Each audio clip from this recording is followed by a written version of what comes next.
Hello बच्चों। आज बेटा हम बेसिक प्रोबेबिलिटी का टाइप नंबर 4 करेंगे, जिसमें मैंने बताया था आपको मिसलेनियस क्वेश्चंस, मतलब मिक्सिंग। मिक्सिंग ये नहीं कि कॉइन का डाइस का क्वेश्चन, कॉइन के क्वेश्चंस मैंने अलग ले लिए, डाइस के अलग ले लिए। अब इसमें क्या है, कुछ मिसलेनियस टाइप के क्वेश्चंस रह जाते हैं, कुछ डिफरेंट क्वेश्चंस रह जाते हैं, उन्हें देखते हैं। जैसे ये क्वेश्चन है फर्स्ट वाला, इस तरह का क्वेश्चन मैंने टाइप नंबर 1 में करा दिया था जब मैंने आपको इंपॉर्टेंट कंसेप्ट कराए थे प्रोबेबिलिटी के। फिर भी मैंने दोबारा ले लिया कि कहीं किसी बच्चे का छूट ना जाए, इसलिए। देखिए जैसे यहाँ पर प्रोबेबिलिटी ऑफ ई दे रखी है, किसी घटना के घटित होने की प्रायिकता दे रखी है, प्रोबेबिलिटी दे रखी है, संभावना दे रखी है। हमें उस घटना के न होने की प्रायिकता निकालनी है, प्रोबेबिलिटी निकालनी है। तो मैंने बताया था आपको किसी घटना के घटित होने की प्रोबेबिलिटी, मतलब किसी इवेंट के होने की प्रोबेबिलिटी, और किसी इवेंट के ना होने की प्रोबेबिलिटी, इन दोनों का जो सम होता है वो हमेशा क्या होता है। इस क्वेश्चन में हमें ये दे रखा है 0.6, ये हमें निकालना है क्वेश्चन के अंदर। इक्वल टू 1 तो है ही, तो यहां से यदि हम नॉट ई की वैल्यू निकालना चाहें, प्रोबेबिलिटी ऑफ नॉट ई, तो 1 माइनस ये प्लस का है, इधर आएगा माइनस हो जाएगा। मतलब अब हमें केवल इसको माइनस करना है। अगर इसे माइनस करूंगा तो 490, तो 0.94 हमारे उस घटना के ना होने की प्रोबेबिलिटी। देखो इस कंसेप्ट को जरा समझ लीजिए, मतलब कुछ काम होना है या वो काम नहीं होना, वही फिक्स काम, तब हम ऐसे लगा देते हैं 1 माइनस ये। तो ध्यान रखना, इस फॉर्मूले को हम डायरेक्ट भी यूज करेंगे जब भी हमसे वो नॉट ई पूछेगा, या कभी कभी वो क्या कर देता है, नॉट ई ना करके ई के ऊपर बार लगा देता है, दोनों का मतलब सेम है। तो हमेशा क्या करना है, 1 में से माइनस कर देना है उस घटना के घटित होने की प्रोबेबिलिटी। ठीक है, चलिए दूसरा क्वेश्चन देखिए। जैसे मान लीजिए एक बैग दे रखा है, उस बैग के अंदर 3 लाल बॉल है, रेड बॉल, 5 ब्लैक बॉल्स हैं, 3 ब्लू बॉल्स। तब हमें ये प्रोबेबिलिटी निकालनी है। देखो बैग है, बैग के अंदर 3 रेड बॉल हो गई, 5 ब्लैक बॉल्स हो गई और 3 ब्लू बॉल्स हो गई। ये ब्लू है, ये ब्लैक है। अब जैसे वो पूछ रहा है कि भाई रेड बॉल की प्रोबेबिलिटी क्या है। अब सेम कंसेप्ट, नॉर्मल कंसेप्ट है। हमारा फॉर्मूला क्या होता था, नीचे लिखते थे हम टोटल केसेस। तो टोटल बॉल कितनी दिख रही है, तो आपको 8 और 3 11। अब फेवरेबल कंडीशन कितनी है, रेड बॉल कितनी है 3, ये हमारा आंसर है। ये एक रेड बॉल निकलने की प्रोबेबिलिटी है, ये ध्यान रखना। ये मत समझ जाना, बहुत सारे बच्चे मेरे ये समझते हैं कि 3 रेड बॉल निकल रही हैं इसमें, नहीं, एक रेड बॉल निकलने की प्रोबेबिलिटी है, क्योंकि 3 तो फेवरेबल कंडीशन है। ठीक है, अब जैसे नॉट रेड, अब नॉट रेड में ये वाली भी आ जाएंगी और ये वाली भी आ जाएंगी, तो ये टोटल ये 8 जो हैं नॉट रेड कहलाएंगी। तो देखो टोटल केसेस तो 11 है ही है हमारे, और अब फेवरेबल केस जो रेड नहीं है वो कितने हो गए हमारे, 8। एक नॉट रेड बॉल निकलने की प्रोबेबिलिटी 8/11। एक, ध्यान रखना इसको, एक बोल रहा हूं मैं बार बार। व्हाइट बॉल निकलने की, अब इसमें व्हाइट बॉल है ही नहीं तो 0, तो 0/11 मींस 0।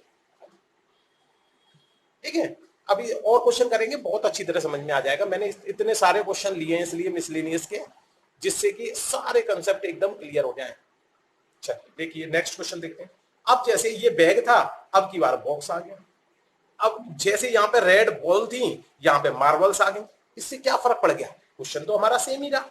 देखिए 5 रेड कलर की मार्बल्स हैं, 8 व्हाइट कलर की मार्बल्स हैं और 4 ग्रीन कलर की।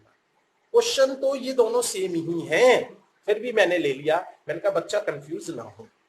तो देखिए अब जैसे ग्रीन कलर की प्रोबेबिलिटी, वो सॉरी नॉट ग्रीन की निकालनी है। नॉट ग्रीन का मतलब क्या हो गया बेटा, ये भी नॉट ग्रीन में आएगा, ये भी नॉट ग्रीन में आएगा। तो 8 और 5 13 हमारा हो गया फेवरेबल कंडीशन। टोटल कंडीशन हो गई हमारी 17। ये टोटल बॉल्स कितनी है, 17। अब देखो ग्रीन पूछ लिया उसने, ग्रीन के लिए फेवरेबल कंडीशन कितनी है, 4। टोटल कंडीशन कितनी है, 7। ये एक ग्रीन बॉल निकलने की प्रोबेबिलिटी है, ये एक ग्रीन नॉट ग्रीन बॉल निकलने की प्रोबेबिलिटी। तो ध्यान रखना, ऐसा मत सोचना कि तेरे की तेरे बॉल निकाल लिया। चलिए तीसरा क्वेश्चन देखते हैं, सॉरी फोर्थ। देखिए गोपी नाम की कोई लेडीज है या लड़की है, वो जो है मछली खरीदने गई। फिश खरीदने के लिए। अब शॉपकीपर के पास क्या है, एक वो है एक्वेरियम, इसके अंदर 5 मेल है और 8 फीमेल है। उसने रैंडमली, अचानक से, रैंडमली का मतलब हो गया कि बिना देखे, देख के तो वो देख के मेल उठा सकता है, फीमेल उठा सकता है, उसने रैंडमली एक मछली उठाई, फेस उठाई, वो फेस जो है फीमेल निकलेगी, इसकी प्रोबेबिलिटी निकाली। देखो सबसे पहले 5 तो मेल हो गई और 8 फीमेल हो गई, टोटल फेसेस हमारी कितनी हो गई, 30, नीचे तो आ गया 30। अब मेल फेवरेबल कंडीशन है, जबकि मेल के लिए फेवरेबल कंडीशन कितनी है हमारी, 5, तो सेम उसी तरह का क्वेश्चन है। अब देखिए फीमेल, फीमेल के लिए फेवरेबल कंडीशन क्या है, 8, टोटल कंडीशन क्या है, 13। अब देखिए एक बैंक है, पिगी बैंक, इसके अंदर इस तरह से कॉइन रखे हुए, 100 कॉइन है हमारे 50 पैसे वाले, 50 कॉइन है 1 रुपए वाले, 20 कॉइन है 2 रुपए वाले, 10 कॉइन है 5 रुपए वाले, 50 कॉइन है 10 रुपए के। अब उसने पूछा है कि भाई 50 पैसे का अगर हमने रैंडमली एक कॉइन सेलेक्ट किया, ये देखिए रैंडमली हमने एक कॉइन सेलेक्ट किया और वो 50 पैसे का कॉइन निकले, इसकी प्रोबेबिलिटी निकाल। देखो पहले तो टोटल कॉइन्स कर लो, 150, 150, 170, 180, 180, 230। अब 50 पैसे के लिए फेवरेबल कंडीशन कितनी है हमारी, 100। इसे शॉर्ट कर लेंगे, 0 से 0 काट दिया, तो ये 10/23 हमारा क्या आ गया, आंसर आ गया। अब देखिए 10 पैसे के कॉइन देख, वो सॉरी 10 रुपए के कॉइन देख रहे हैं, 10 पैसे नहीं 10 रुपए, टोटल कॉइन्स तो हमारे 230 है। 10 रुपीज के लिए फेवरेबल कंडीशन क्या है, 50, तो ये 50 हो गया। इसमें भी हम 0 से 0 काट सकते हैं, दिस इज योर 5/23 आंसर हो गया। नॉट ₹5, 5 रुपए के कॉइन ना हो। देखिए भाई ये तो 5 रुपए के कॉइन है, तो इसे तो हटा दो, बाकी ये 5 रुपए का नहीं है, ये 5 रुपए का नहीं है, ये भी 5 रुपए का नहीं है, ये भी 5 रुपए का नहीं, तो टोटल में से ये 10 माइनस कर देंगे,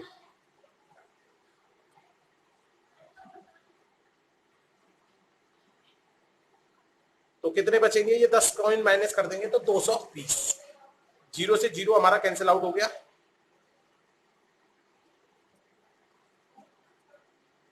ये हमारा आंसर होगा। क्वेश्चन नंबर 6 देखते हैं। देखिए क्वेश्चन नंबर 6 क्या कहता है, ये है अ गेम ऑफ चांस, मतलब क्या है, वो ये मैंने कहा था प्रोबेबिलिटी का मतलब ही एक तरह से संभावना है, ठीक है। तो इसमें क्या है, आपने टीवी में देखा होगा, जो हमारी मूवीज आती हैं, मूवीज के अंदर ऐसे घूमने वाला वो होता है, इसे घुमाते हैं। अब जो पॉइंट हम कह देते हैं भाई 7 पे रुकेगा, अगर 7 पे रुक गया तो हमें इतने पैसे मिल जाएंगे, अगर 7 पे नहीं रुका तो जो भी पैसे हमने लगाए वो चले जाएंगे। तो इस तरह का एक गेम होता है। तो इस गेम में मान लीजिए 8 कॉलम्स हैं, इसके जो हिस्से हैं हमने सर्किल के वो 8 कर दिए, 100 भी कर देते हैं, 50 भी कर देते हैं, 20 भी कर देते हैं, जितने भी किए। तो इस केस में हमारे कितने कर रखे हैं, 8। अब इसको घुमाते हैं और ये जो पॉइंट है, ये पॉइंट जिस जगह आ जाता है, मान लीजिए हमने सेट किया कि भाई 1 पे आना चाहिए, 1 पे आया तो हमें पैसे मिल जाएंगे 10 रुपए के 50 रुपए, और अगर मान लीजिए 1 पे नहीं आया तो हमारे 10 रुपए गए। तो ऐसे ही जुआ वगैरह खेलते हैं वो इसी तरह का होता है, ठीक है। तो ये गेम आपने मूवीज में देखा होगा। तो अब इसमें क्या है, हमारा हमें उस गेम से मतलब नहीं है, हमारा क्या है, इस चक्री को घुमाना है हमें, स्पिनर बोलते हैं इसको, ठीक है, इसको घुमाना है। अगर हमारा 8 आए, इसकी क्या संभावना है, हमारी क्या प्रोबेबिलिटी है। तो देखो टोटल केसेस कितने हमारे, 8। अब फेवरेबल कंडीशन 8 आने की संभावना क्या है, 8 नहीं है, केवल 1। भाई यहां पे फेवरेबल केसेस क्या है आपके, ओनली 1। ये चक्री ऐसी भी हो सकती थी, ऐसे करके कर दिया, 1 1 1 2 3 4 1 2 5 7, ऐसे करके मान लो चक्री होगी, इसमें इस तरह से डिजिट लिखे तो सीक्वेंस है नहीं। अब इसमें पूछा जाता कि बताइए 2 आने की प्रोबेबिलिटी क्या है। देखो 2 फेवरेबल, टोटल केसेस तो 8 है, 1 2 3 4 5 6 7 8, और हमारे फेवरेबल केसेस है यहाँ पे 2 2 बार। अगर कोई आदमी मुझसे पूछता 1 के आने की प्रोबेबिलिटी क्या है, अब देखो 1 ये भी आ रहा है, 1 ये भी आ रहा है, तो 2/8। अगर कोई व्यक्ति मुझसे पूछता कि बेटा इसमें प्रोबेबिलिटी क्या है 7 के आने की। अब देखो इसमें 7 एक बार ही दिख रहा है आपको, तो इसलिए 1/8। ठीक है, अब समझ में आ गया होगा। काउंटिंग देखते हैं। अगर मैं पूछता प्रोबेबिलिटी बताइए 3 के आने की, 3 एक ही है रहा, और तो 3 है नहीं, तो इसलिए 1 चांसेस है 3 के आने के, इसलिए 1/8। तो बात समझ में आ गई होगी कि अब ये जरूरी नहीं है कि सभी नंबर एक एक बार हो, कुछ नंबर 2 बार 3 बार 4 बार भी हो सकते हैं, हमें काउंट करके देखना है। देखिए अब जैसे इसने ऑड नंबर का, ऑड नंबर कौन कौन से हैं इसमें देखिए, 1 है, 3 है, 5 है, 7 है। तो फेवरेबल कंडीशन कितनी हो गई 4, टोटल कंडीशन कितनी हो गई 8। नंबर ग्रेटर देन 2, 2 से बड़ा, देखो 2 से बड़ा क्या क्या है, 3 भी है, 4 भी है, 5 भी है, 6 भी है, 7 भी है, 8 है। 1 2 3 4 5 6, 6 फेवरेबल कंडीशन हो गई, टोटल कंडीशन हमारी 8 हो गई। अब देखिए अ नंबर लेस देन 1, 1 से छोटा, 1 से छोटा तो एक भी नहीं है यहाँ पे, तो 0/8। यहाँ पे number less than 9, less than 9, 9 से छोटे, ये सारे ही नंबर 9 से छोटे हैं, 8 के 8 नंबर 9 के छोटे हैं, टोटल केसेस 8, कैंसिल आउट करके हमारा बन गया 1। तो बात समझ में आ गई होगी, और भी ज्यादा मिसलेनियस टाइप से प्रोबेबिलिटी क्लियर हो गई होगी। अब ये और देखिए, और एग्जांपल देखिए, 132 पेन है हमारे पास गुड, मतलब अच्छे, मतलब, और जबकि 12 डिफेक्टिव पेन है जो कि मतलब खराब हो गए। तो टोटल पेन कितने हो गए बेटा मेरे, टोटल पेन, टोटल पेन हो गए मेरे 144 पेन हो गए। अब वो कह रहा है अगर मैं रेंडमली एक पेन निकालता हूं बॉक्स में से, तो वो जो पेन है वो बढ़िया निकले, गुड पेन निकले, इसकी प्रोबेबिलिटी क्या है। देखो फेवरेबल कंडीशन गुड पेन की कितनी है 132, टोटल पेन्स कितने हैं मेरे पास 144, काम खत्म। अब ये कैंसिल आउट हो रहा है तो काट लीजिए। अब जैसे इसमें डिफेक्टिव पेन्स पूछे, डिफेक्टिव पेन के लिए हमारी फेवरेबल कंडीशन कितनी है 12, टोटल कंडीशन हमारी 144, कैंसिल आउट हो रहा है, कैंसिल आउट किया और लोएस्ट टर्म में हमें आंसर छोड़ दिया। अब देखिए नेक्स्ट क्वेश्चन, क्वेश्चन नंबर 8। बहुत बड़ा वीडियो हो जाएगा बेटा, इसलिए थोड़ा सा फास्ट कर रहा हूं, लेकिन केसेस मिसलेनियस के मैंने सारे दिए। ठीक है, अब जैसे 90 डिसेस है, अब डिसेस मतलब एक गोल गोल काट दिया हमने और उन पे 1 2 3 लिख दिया, कहां तक लिख दिया 90 तक, 1 से लेके 90 तक लिख दिया। तो 1 से लेके 90 तक नंबर, इसका मतलब इसमें डिसेस कितनी हो गई टोटल 90। ठीक है बेटा, अब 2 डिजिट नंबर देखने हैं। 2 डिजिट नंबर देखने के लिए हम क्या करते हैं भाई, टोटल हमें पता है 90 नंबर हैं, उनमें से 1 डिजिट वाले नंबर हटा देते हैं। 1 भी 1 डिजिट का है, 2 3 4 5 6 7 8 9, 10 तो हमारा 2 डिजिट का नंबर बन जाएगा। तो इसलिए मैं 10 11 12 13 इन्हें गिनूं, इससे अच्छा क्या है मैं टोटल में से उन नंबर को हटा दूं जो 1 डिजिट के हैं। तो 1 2 3 4 5 6 7 8 9। तो अब बताइए 90 में से 9 घटा दिया तो 81 नंबर ऐसे होंगे जो कि हमारे कितने डिजिट के होंगे 2 डिजिट के। जैसे 10 है, 11 है, 12 है, 13 है, 90 89 है, 90 है, ये सब नंबर हमारे कितने के होंगे 2 डिजिट के। केवल ये 9 नंबर ऐसे हैं जो हमारे कितने डिजिट के हैं, कितनी संख्या के हैं, कितने अंक के हैं, हिंदी में बोलेंगे तो अंक, एक अंक के। हमें 2 अंक वाले नंबर देखने हैं, तो क्या करें हम, 1 अंक वाले नंबर हटा देते हैं दो पूरे नंबर में से, तो हमें 2 अंक वाले नंबर मिल गए। चलिए जैसे इसका सेकंड क्वेश्चन है डिविजिबल बाय 5। अब देखो 5 से सबसे पहला नंबर क्या होगा डिवाइड होने वाला 5, फिर क्या होगा 10, फिर क्या होगा 15, फिर क्या होगा 20 25 30 35 40 45 50 55 60 65 70 75 80 85 90, ये नंबर वो हो गए जो हमारे 5 से डिविजिबल है। तो 1 2 3 4 5 6 7 8 9 10 11 12 13 14 15 16 17 18, तो फेवरेबल कंडीशन 18 हो गई।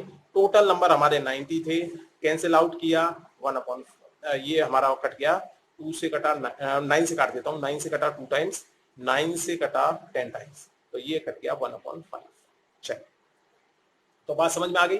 अब कोई बच्चा ये भी कह सकता है सर ये तो चलो 90 तक थे, अभी नंबर उसने मान लीजिए हमें दे दिए 1 लाख तक, 2 लाख तक, तो बेटा क्या करना है, हमें एपी लगा देना है। चैप्टर नंबर 5 कराया था मैंने, नहीं कराया था, चैप्टर नंबर 5 में ये बताया गया था यदि कॉमन डिफरेंस सेम है, दूसरे में से पहले को घटाएं, तीसरे में से दूसरे को घटाएं, चौथे में से तीसरे को घटाएं और ये कॉमन डिफरेंस सेम आ रहा है तो ये सीरीज काय की मानी जाएगी, एपी। तो उसमें एन निकालने का भी फॉर्मूला बताया था मैंने। एन वाला जो फॉर्मूला था, nth टर्म पता है, ए पता है, डी पता है, तो हम आराम से एन निकाल लेते थे इस फॉर्मूले से। तो इस फॉर्मूले को भी यूज करके हम यदि इसमें 5 के डिविजिबल नंबर निकालेंगे 2 डिजिट के तो भी निकल जाएंगे।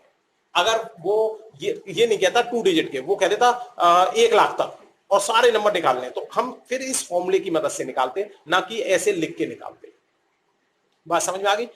इस फॉर्मूले की मदद से ही हम ये इस वाली सीरीज में भी निकाल सकते हैं कितने नंबर थे हमारे। ठीक है, इसमें तो हमने जैसे हमें पता पड़ गया 1 से 90, भाई सीधे 90 हो गए।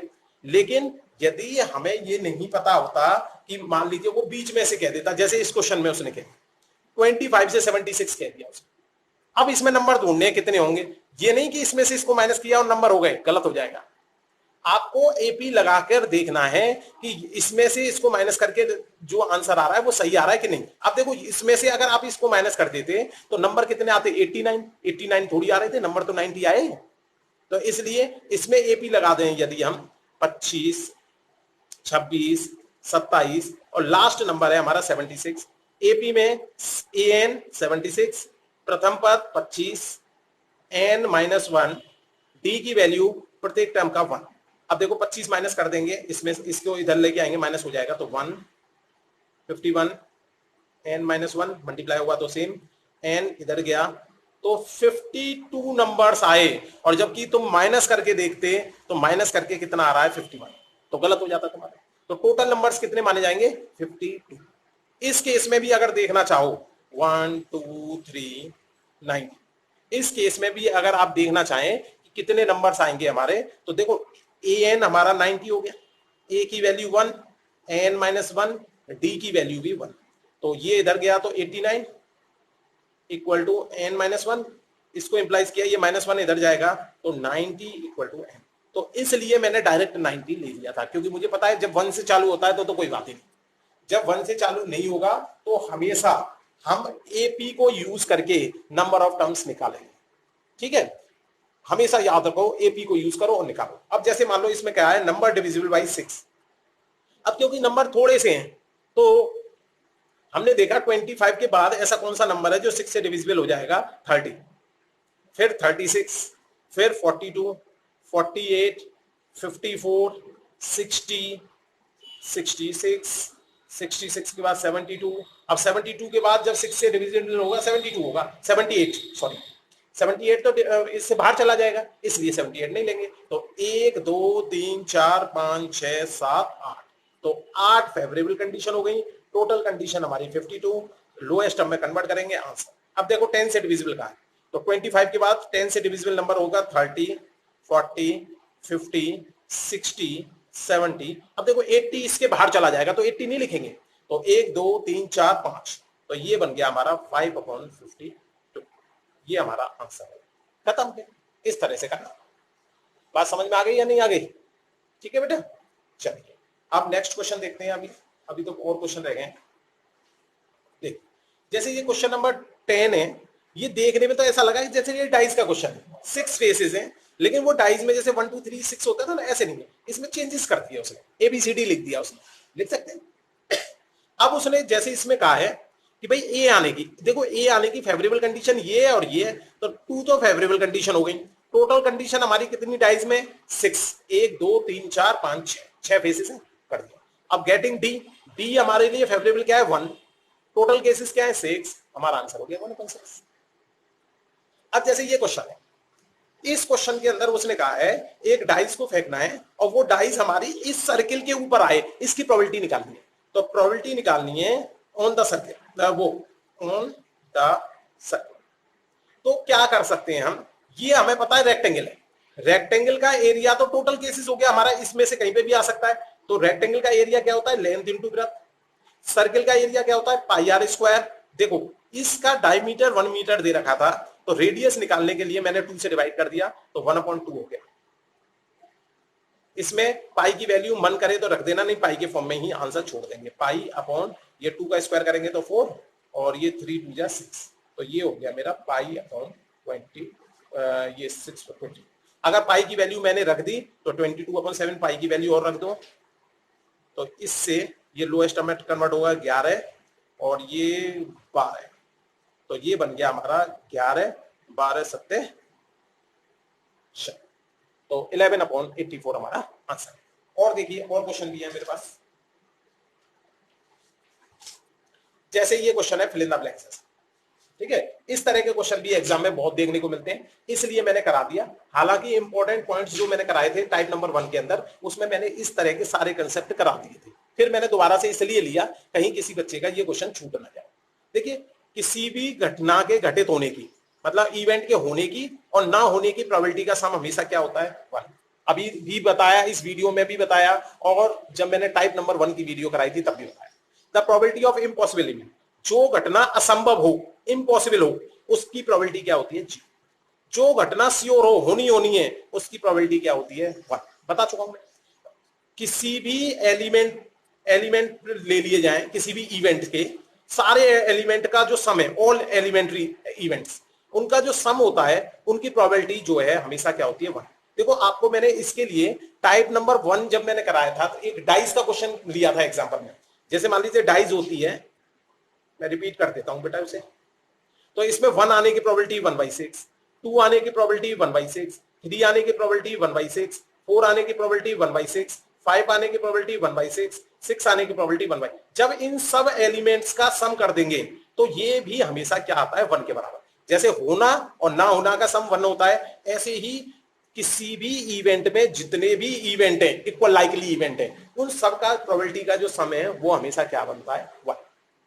अब देखिए एक ये केस भी बताया था, और इसमें तो मैंने बताया था बहुत फेवरेट क्वेश्चन है ये, ठीक है। इसमें प्रोबेबिलिटी जो है हमेशा 0 या 0 से बराबर हो सकती है, या 0 से बड़ी होगी, या 1 हो सकती है, या 1 से छोटी होगी। ऐसे कह सकते हैं प्रोबेबिलिटी ना तो 0 से कभी कम होती है और ना 1 से कभी बड़ी होती है। ये बता दिया था मैंने टाइप नंबर 1 में, फिर दोबारा से रिपीट इसलिए किया किसी बच्चे का छूट ना जाए क्वेश्चन। अब देखिए एक शब्द आता है equal likely event. Equal likely event जब मैंने कराया था आपको टाइप नंबर 1 में, तो मैंने कहा था जैसे मान लो हम क्रिकेट खेलते हैं, तो हम टॉस करके डिसाइड करते हैं किसकी बैटिंग आएगी, किसकी बॉलिंग आएगी। हम टॉस करते नहीं करते, जैसे फुटबॉल खेलते हैं कि फर्स्ट किक कौन सी टीम मारेगी, तो उसके लिए भी टॉस करते हैं। तो टॉस करने के लिए हम कॉइन को यूज करते हैं। कॉइन को क्यों यूज करते हैं, क्योंकि कॉइन में हमारा हेड आने की प्रोबेबिलिटी और टेल आने की प्रोबेबिलिटी दोनों सेम होती है। उसे कहते हैं इक्वल लाइकली इवेंट। मतलब जितने भी उसमें इवेंट्स हैं, जैसे डाइस है, डाइस में भी इक्वल लाइकली इवेंट हो जाएगा कि 1 आने की प्रोबेबिलिटी कितनी होती है डाइस में, 1/6। 2 आने की प्रोबेबिलिटी कितनी होती है, 1/6। 3 आने की प्रोबेबिलिटी कितनी होती है, 1/6। 4 आने की कितनी होती है, 1/6। 5 आने की कितनी होती है, 1/6। 6 आने की कितनी होती है, 1/6। तो सभी के इक्वल आ रही है ना प्रोबेबिलिटी, हर एक एलिमेंट को आने की प्रोबेबिलिटी, जितने भी एलिमेंट पॉसिबल है उसमें उन सबकी प्रोबेबिलिटी सेम आ रही है। ऐसे इवेंट्स को हम इक्वल लाइकली इवेंट्स कहते हैं। चलिए अब यहां पे जैसे एक बेबी ने जन्म लिया, वो बॉय होगा या गर्ल होगा, 50-50% चांस है, लड़का भी पैदा हो सकता है, लड़की भी पैदा हो सकती है। तो इसलिए ये कैसा कहलाएगा, इक्वल लाइकली इवेंट। चलिए अब एक ट्राई किया हमने, ट्रू फॉल्स का क्वेश्चन दे दिया, अकड़म बकड़म बम्बे बोल। तो भाई वहां पर अगर देखा जाए टोटल केसेस कितने आ रहे हैं, 2। ट्रू आने की प्रोबेबिलिटी कितनी है, फेवरेबल कंडीशन 1।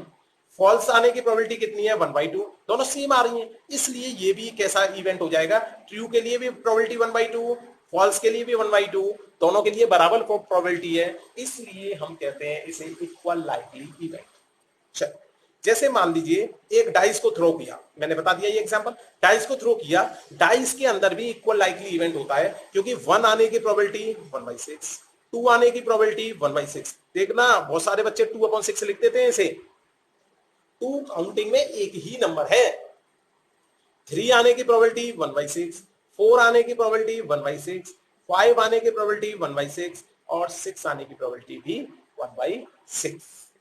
अब जैसे मान लिया कॉइन का मैंने बता ही दिया था कि 1/2 हेड आने की भी प्रोबेबिलिटी 1/2 और टेल आने की भी 1/2। अब जैसे मान लो एक ड्राइवर है, वो कार को स्टार्ट करता है, अब इसकी प्रोबेबिलिटी 1/2 नहीं होगी। अगर हमारी बैटरी एकदम नई है तो कार हमारी एक ही बार में स्टार्ट हो जाएगी, कार की बैटरी हमारी पुरानी हो गई, बहुत पुरानी हो गई, तो 2 बार ट्राई करेंगे, 3 बार करेंगे, 4 बार करेंगे, तब जाके कार हमारी स्टार्ट होगी। तो बात समझ में आ गई कि नहीं आ गई? तो ध्यान रखना, कार को स्टार्ट करने की जो प्रोबेबिलिटी है वो हमारी इक्वल लाइकली इवेंट नहीं है। ठीक है, अब जैसे मान लीजिए और ले लीजिए एग्जाम्पल, जैसे मान लीजिए वो बास्केटबॉल होता है, बास्केटबॉल में बास्केट में डालने की प्रोबेबिलिटी, अब वो 1/2 नहीं है। क्यों? अगर मान लीजिए खिलाड़ी बहुत बढ़िया है तो वो ज्यादा चांस है डालने के उसके। अगर खिलाड़ी मेरे जैसा है, मुझे खेलना ही नहीं आता और मैं डाल रहा हूं, तो मैं 50 बार ट्राई करूंगा तो एक बार डलेगा। तो इक्वल लाइकली इवेंट नहीं है वो डिपेंड कर रहा है किसके ऊपर? खिलाड़ी के ऊपर, कि हमारा खिलाड़ी किस कैटेगरी का है। ठीक है, तो बात समझ में आ गई होगी कि कौन से इवेंट हमारे इक्वल लाइकली इवेंट नहीं है। चलो, थैंक यू।